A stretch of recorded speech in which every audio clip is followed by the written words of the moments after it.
tua Bangka gas.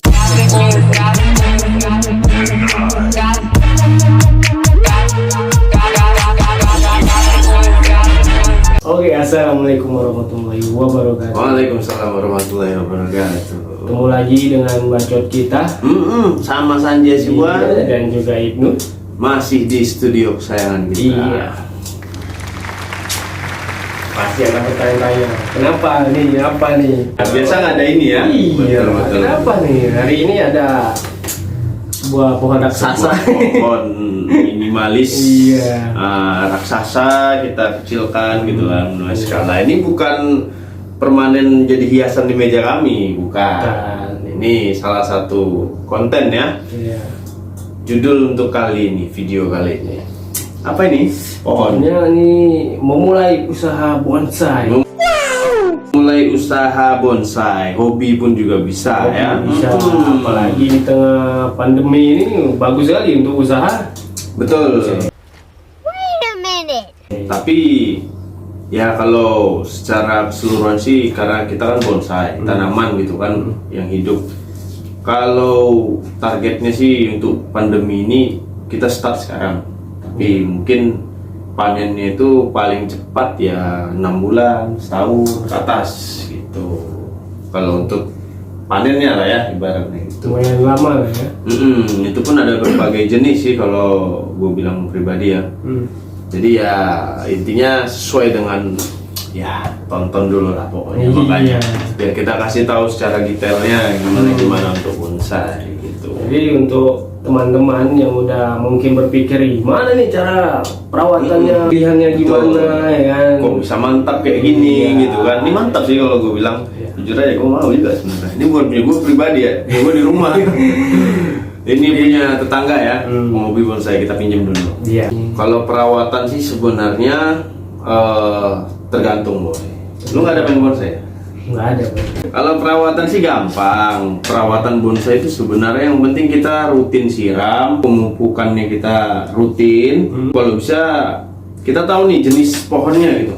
Oke. Karena ada berbagai jenis pohon itu berbagai juga karakternya gitu. Banyak macamnya. Jadi punya karakter tersendiri. Ya. Tiap pohon karakternya beda-beda. Ada yang boleh langsung kena panas, ada yang tidak boleh secara langsung kena panas, ada yang boleh disiram terus, ada yang malah medianya ini, tanahnya ini itu harus kering. Macam-macam dia boy. Ini kalau ini basah nih ya. Ini basah. Kebetulan kita ini display kita yang ini nih anting putri. Gue juga di rumah sih anting putri. Oh jadi ini anti putri ya? Bukan Kirain putri, ini nih lo. belimbing ya? Belimbing pala lu, belimbing. Gue bilang termasuk Oke. tanaman yang tahan banting, perawatannya easy gitu kan. Iya. Dan ya enak lah gitu, pertumbuhannya juga cepet gitu. Kalau untuk pemula, Tahan banting, perawatannya simple, kayak inilah termasuk salah satunya anting putri dan ada lagi sih berbagai macam, ada berapa jenis lah lagi yang tahan banting gitu. sebelum panjang lebar nih mungkin teman-teman ada yang nanya nih mungkin ya. Apa tuh? Mau beli? Kira-kira ini perawatan bonsai Apa tuh? ribet apa enggak ya? Kalau perawatan yang kayak tadi gue bilang, siram, pahami dulu pohonnya. Jadi bonsai ini ibarat belahan diri kita. Stop it. Jadi kita harus pahami dulu gitu karakternya gitu. Baru kita mulai merawatnya. Kalau dijual udah jadi mau puluhan juta kan, hilang apa nggak separuh jiwa kita hilang juga kan? 30 juta melayang dicuri orang coba. Untuk pemilih pohonnya gimana nih? Apakah bisa pohon-pohon buah-buahan gitu? Justru kalau bonsai dia yang buah-buahan itu malah kalau udah jadi dan udah bisa berbuah itu lebih mahal dan lebih dicari sih kalau gue bilang karena uniknya itu pohon yang berbuah bisa dibonsai karena itu termasuk sangat sulit, perawatannya juga sangat sulit. Kita harus bisa mensuplai semua. Kira-kira pohon apa nih? Pohon Buah-buahannya. atau pohon jambu atau pohon mangga apa nih? Mangga bisa, yang paling sering gue lihat itu mulberry Oh, mulberry ya. yang hitam-hitam gitu. Oh, iya, iya, iya. Itu belimbing. Belimbing ya. Anggur udah Anggur gitu. bisa juga ya? Bisa ada boy yang sampai berbuah mantep. Dia cuma segini ya. Skala untuk bonsai yang segini nggak nyampe 15 cm itu mame. Apa tuh mame? Mame itu bonsai yang kecil-kecil, mini-mini. Oh, Itu mame namanya namanya. mame. Oh iya iya. Kalau yang untuk size-nya small itu 15 cm ke atas sampai 30 kalau nggak salah. Oh, iya. baru masuk ke medium, baru ke large, XL, double XL, baru yang ada lagi lah pokoknya gitu. Tapi lebih rata-rata ke kalau kita di rumah sih rata-rata small sama mami. Biasanya sih gitu. Untuk bonsai ini bisa ini perawatannya dicangkok atau apa kayak mana nih supaya bisa tetap pendek kayak mantap, pertanyaan yang smart boy. Jadi kalau kita beli bonsai ini buat teman-teman yang mungkin baru mulai bonsai ya, dan ini sih yang setahu gua gitu ya, gua pribadi, karena gua kan udah lumayan sering gitu. Jadi ketika lu mau memilih bonsai untuk lu bawa pulang, lu mesti nanya ini cangkokan atau dari biji. Perbedaannya dari biji itu pertumbuhannya lebih cepat, biasanya seperti itu. Sedangkan cangkokan apa ya, lebih cepat tinggi atau gimana, lebih cepat mekar gitu. Pokoknya pertumbuhan batang, ranting, daun, akar itu lebih cepat dibandingkan yang cangkok. Karena yang cangkok ini ibaratnya kita memotong gitu. Prosesnya kita potong. Jadi agak memang perlu ekstra perawatannya. Jadi untuk kedua pilihan itu yang mana yang bagus nih? Kalau saran gue sih tergantung budget. Beda harganya? Beda boy. Lu kalau mau beli bahan bonsai yang sebesar kelingking aja itu memang murah. Cuman kalau lu yang beli udah 50% ke atas, itu harganya udah 500.000 ke atas gitu. Untuk harganya berapa nih kira-kira? Kalau yang ini aja ya, kalau ini takaran gue ya, ini udah termasuk oke karena skalanya dapat, udah gitu program akarnya udah dapat banyak boy. Karena bonsai program akar, program batang, program ranting, program anak ranting, program cucu ranting, program cicit ranting. Dan dari ranting-ranting itu mereka harus bisa ada namanya mahkota seperti ini. Ini ada ya? Ya betul. Dia kalau bisa bentuknya segitiga. Ini dapat segitiga, ini dapat segitiga. Kalau ini kan belum nih. Ini makanya masih nungguin ya di sini kan. Masih progres. Ini sebenarnya dirapin lagi bisa jadi gitu. Jadi untuk harga tadi, kalau udah 50% ke atas ya seperti itu, 500.000-an ke atas gitu. Tergantung diameter batangnya. Betul. Karena semakin besar batang bonsai itu dan semakin dia pendek, skalanya kecil, apalagi terlihat seperti real pohon besar dikecilkan, itulah harga yang bikin mahal. Untuk pencangkokannya nih gimana? Kira-kira yang sudah terlanjur beli yang apa? Yang bahan lah ya. Yang bahan besar itu proses pencangkokannya itu gampang. Pertama, kita hanya butuh kesabaran aja mungkin. Betul, kesabaran. Bonsai ini kesabaran dan waktu. Jadi lu beli, lu taruh dulu di ground kalau bisa. Ground itu tanah. Jadi biarin dia tumbuh dulu, biar hilang dulu stres pohon itu. Setelah ada stresnya juga. Ada boy, bukan kita di PHK aja yang stres boy. Pohon pun pindah media dia bisa stres gitu. Jadi setelah stresnya hilang, baru tuh kita bisa ambil yang mana nih yang mau dicangkok gitu, yang mana yang mau dipotong. Jadi kalau pohon itu udah fresh, udah sehat, dicangkok dia nggak ada masalah gitu. Dan kita cangkok bisa dari botol aqua, dibelah langsung diikat di situ, maupun pakai plastik juga bisa gitu. Yang penting proses pengerokannya di batangnya itu. Gitu. Itu untuk pencangkokannya ya. Pencangkokan. Untuk membuat supaya apa nih dibilang ya, segitiga yang Boy Sanji bilang gimana? Membentuknya aja gimana nih? Proses pembentukannya itu sebenarnya dari sebatang satu gini, nunggu dia kan. Nah, kita biarin dulu sebanyak-banyaknya ranting tuh nunggu.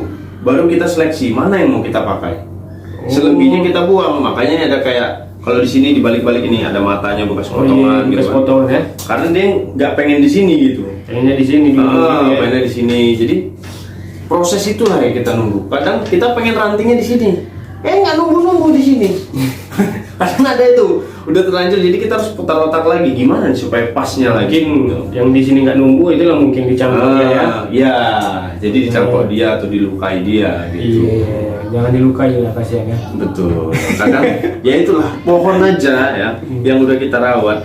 Kadang berjalannya nggak sesuai keinginan kita. Kita pengennya nunggunya di sini gitu. Tapi malah nunggunya di sini. Sama kayak hidup kita. Kita pengen sukses, kerjaan enak, kontrak disambung terus gitu kan ibaratnya kan. Tapi ya apa boleh buat ya. Setiap makhluk hidup itu punya jalannya tersendiri. Tapi kan bonsai bisa diolah lagi, dicangkok lagi. Kalau kehidupan gimana mau ngolahnya ya? Itulah putar otak. Jadi ini pesan buat teman-teman.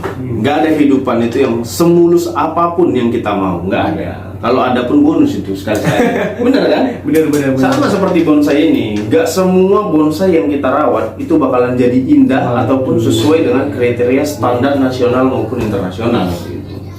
Dan supaya bonsai ini bisa berharga, ya itulah proses perawatan. Kita harus mengenali karakternya. Tapi bonsai ini pakai pupuk juga apa enggak ya? Pakai, Boy. Oh pakai juga ya? Tapi kalau enaknya anting putri, yang penting siram aja. Oh nggak perlu pakai pupuk ya? Betul. Letak di luar sana ya bisa ya? Bisa, tapi kalau bisa kasih pupuk biar subur gitu kan. Kasihan. Nah, kayak kita dikasih Indomie mulu gitu kan. Iya, kering lah. Untuk wadahnya kenapa nih seperti ini? Apa nggak ada Kalau- wadah lain nih? Pada saat kita pemrograman ya betul lah. Itu kalau bisa cari wadah tuh yang besar. Kalau ini kan kayak galon kan, dibelah dua ya bagus. Ini kan save budget gitu kan, save money. Nah, memanfaatkan apa yang ada. Iya betul. Kalau udah jadi baru pindah ke pot keramik. Mahal pot keramik, Boy. Mahal ya. Yang kecil aja gue beli kemarin segini lah ya. Ini segini lah ya. Nah, segini. Itu aja berapa? 350.000. Berarti lumayan besar juga modalnya ya. Lumayan. Kalau untuk yang takaran segini, kisaran diameter segini lah ya, pot keramik 800-an. Tuh. Ya kalau pohonnya masih belum jadi ngapain gitu kan? Mending di kayak gini program dulu gitu. Mungkin ada teman-teman yang mau mulai bisnis Bonsai. ini gimana nih tipsnya? Tips saya pribadi yang udah main ya, matangkan dulu, cari info dulu tentang bagaimana bonsai, pohonnya apa, karakternya gimana, sanggup nggak kita gitu. Nah, setelah sanggup, oke, silakan. Kalau untuk rumahan paling kita bisa istilahnya investasi ke bonsai palingan sampai ya 20 bonsai, oke lah bisa di rumah. Itu kita bisa jualnya kalau kita rawat ya paling cepat setahun. Setelah kita bentuk Paling cepat tuh ya? paling cepat setahun. Jadi di masa pandemi ini harusnya enaknya udah panen gitu kan. Jadi ya apa salahnya kalau yang belum silakan beli. Ya mungkin untuk yang bekerja mungkin kan Iya, untuk meluangkan waktu bisa bonsai, Bonsai, ya kan? investasi. Hmm. Gitu. 2 tahun lagi bisa jual. Iya. Setahun lagi bisa jual. Siram-siram Tapi doang. menjanjikan juga kan bonsai ini. Menjanjikan kalau kita serius. Apapun itu kalau kita serius sih Iya betul juga ya. pasti menghasilkan. Iya. Ya kan? Oke mungkin inilah ya. Ya. Sekedar Sekilas informasi, lah ya. sekedar berbagi ide mungkin ya. Betul. Mungkin untuk episode selanjutnya bakalan Ke tempat kawan yang banyak bonsai. iya betul. Nanti kita datang ke, jangan gak dilupi loncengnya. Jadi biar pas ada video kita masuk, Iya. udah bisa nonton. Karena tempat kawan itu mulai dari pencangkokan, yang baru selesai cangkok, progresan, Iya. yang udah 80% pun udah ada. Oke, sekian aja lah dulu untuk bonsai kita. Mudah-mudahan teman-teman menambah hobi-hobi yang lebih positif lagi, yang bisa menghasilkan ataupun menjadi bisnis suatu saat Ya, nanti. Karena sangat berguna itu, boy. Terima kasih buat teman-teman yang udah nulis komennya, sudah mau mengkritik kita apa kekurangannya. Itu kita catat sebagai note poin penting dan kita nanti bakal sesuaikan lagi lah, Iya. lebih bagus lagi Lebih bagus dalam lagi. membuat konten kita. Iya. Oke, kalau gitu mungkin kalau ada kurang-kurang mohon maaf Mohon karena maaf. masih sama-sama belajar juga ya kan. Iya benar. Hilap juga biasa lah, namanya manusia. Iya. Oke, langsung aja kita tutup video ini. Assalamualaikum warahmatullahi wabarakatuh. Bye bye.